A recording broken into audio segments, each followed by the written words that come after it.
All right, good morning, everybody. Thank you all for showing up this morning to officially welcome back Kelly Krauskopf as President of Basketball Business Operations for the Indiana. She said 5 words that lit a fuse nobody knew was already burning. The president of the Indiana Fever looked straight into the cameras and compared her franchise to Apple. Not a dynasty, not a championship culture, a tech brand. And when that clip resurfaced months later, the fan base didn't just react, they revolted. The backlash was so fast and so loud that within hours, her entire social media presence vanished. No explanation, no damage control, just silence. And when you hear the full story behind what happened, why it happened, and what it revealed about the real power struggle inside Indiana, everything you thought you knew about Caitlin Clark's future changes completely. This isn't about a sound bite. This is about ego, pressure, and the biggest gamble in the history of women's basketball.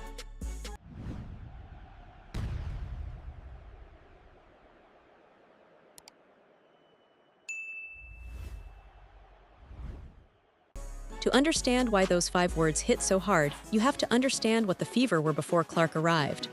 For nearly a decade, Indiana was one of the most irrelevant franchises in professional basketball.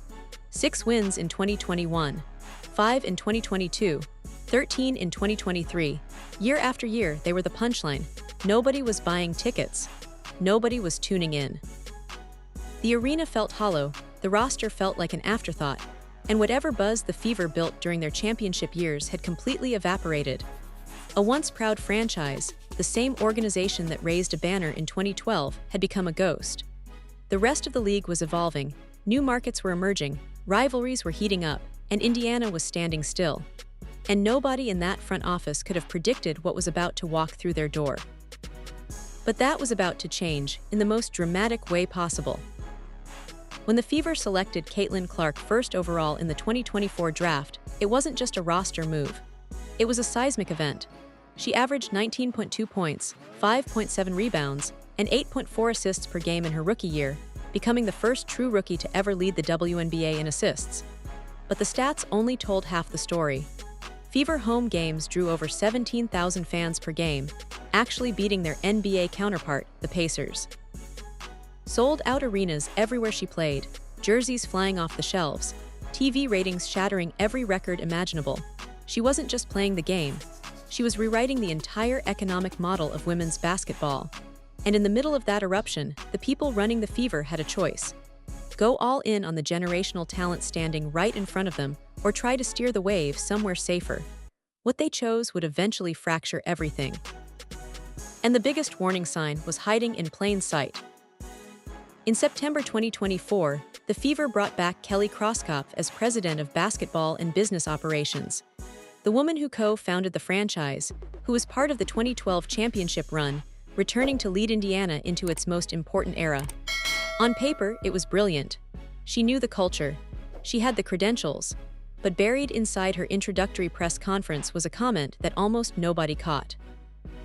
Krauskopf told reporters, "This is about the Indiana Fever. Yes, we have Caitlin Clark and Aaliyah Boston as our core and we're going to keep building. But I want this team to be an enduring brand like Apple or something. Like Apple, not like the Spurs, not like the Dynasty Patriots. Apple, a tech company." She also said, "It takes a generation some time to get to that level," and told players, "We're building this for someone's 10-year-old daughter now." At the time, barely anyone noticed.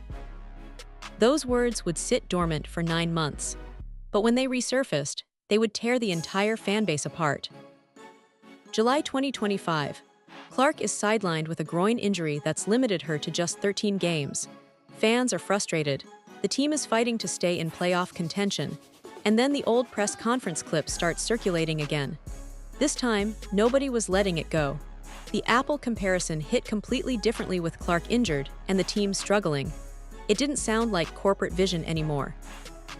It sounded like a front office already planning for a future without its franchise player. Fans saw through it immediately. One posted, "Apple became a global icon by making Steve Jobs its visionary and its star." Another wrote, 95% of your brand is Caitlin Clark." A third added, "They are fumbling this opportunity so hard. CC goes overseas if things don't shift by the end of her contract." The Apple parallel was brutal because anyone who knows tech history knows what happened. Apple nearly collapsed after Jobs left. And here was the Fever president using that same analogy while seemingly positioning the franchise above its star player. Within hours, Krauskopf's entire X account vanished. No statement, no apology, just gone. Somebody in that organization knew how bad things were getting, and instead of addressing it, they chose silence. And that silence spoke louder than anything she could have said. But while the front office was getting destroyed online, the players telling the real story were painting a completely different picture. For months, the loudest narrative was that Clark was a locker room problem, that her fame created tension. Hall of Famer Sheryl Swoopes even suggested on a podcast that key Fever players were quietly frustrated behind the scenes. That narrative spread fast, but the teammates themselves kept pushing back.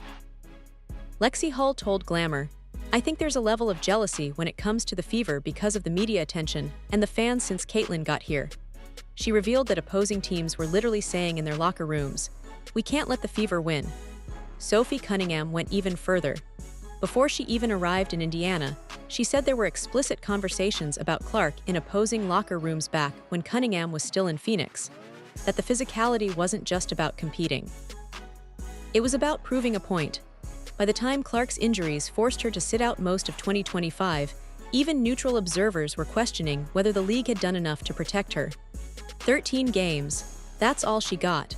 And the answer to whether the refs protected her was a loud, clear no. But what nobody expected was what happened next. Because despite losing Clark, despite 5 players going down with season-ending injuries, despite veteran DeWanna Bonner departing midseason after publicly stating, "The fit didn't work out," this team refused to quit. The Fever won the 2025 Commissioner's Cup Championship, beating the defending finals champion Minnesota Lynx 74-59. Without Caitlin Clark, Natasha Howard took home MVP honors with a 16-point, 12-rebound double-double. It was Indiana's first trophy since 2012. The celebration in that locker room was real. Players laughing, hugging, genuinely happy for each other. When Clark returned for the playoffs, her teammates flooded the court. They crashed her post-game interviews. They showed up for her at moments nobody expected. The Fever finished 24-20, beat the Atlanta Dream 2-1 in the first round, and pushed the Las Vegas Aces to 5 games in the semifinals. That run proved 2 things. First, the roster had real depth. But second, and more importantly, it proved how much better this team is when Clark is healthy. Because as good as they were without her, imagine what they could be with her. And that's what makes the front office situation so frustrating. Clark's rookie contract runs through the end of 2027. That's the clock nobody in the front office wants to talk about. Every decision they make is now being measured against one question. Will Caitlin Clark stay? She's healthy again. She averaged 16.5 points, 8.8 assists, and 5 rebounds per game in 2025 despite the injuries. And she represented the United States in the 2026 FIBA qualifiers with a clean bill of health. She's entering a season where every game she plays is an audition, not for her, but for the franchise. Can Indiana prove to the biggest star in women's basketball that they deserve her? Because one fan put it bluntly, 75% of Fever fans go where Caitlin goes. The moment CC leaves Indy is the moment I quit buying Fever tickets. That's not a threat, that's reality, and the front office knows it. So where does that leave us? On one side, a generational talent who has done more for this franchise and this league than anyone thought possible. A player who filled arenas, shattered records, and turned a forgotten team into the most talked-about organization in women's sports. On the other, a front office that talks about enduring brands and building for someone's 10-year-old daughter. A president who compared her franchise to Apple and then disappeared when fans called her out. Krauskopf isn't entirely wrong. Franchises need to be built to last.